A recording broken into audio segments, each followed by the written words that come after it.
Hello guys, so ngayon ay nagbabalik kami mag-asawa pero bati na po kami after 1 week namin hindi pagpapansinan at ngayon nga habang kami ay nasa mahabang traffic naisipan kong gumawa ng mga 10 tanong para sa asawa ko. So eto, pampaalis lang namin to ng aming inip at dahil nga kami ay bati na, eto na, wala na siyang magagawa kundi sumama sa aking content. So eto na po ang aking guwapong asawa.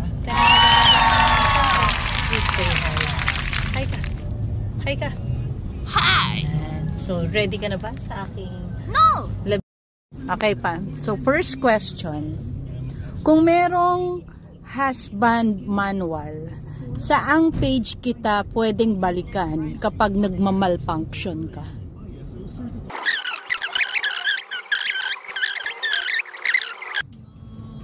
San? What? Oh my God, mukhang malaki talaga ang problema natin. Mukhang hindi ko talaga ito may uunawaan. Okay, sige, next question.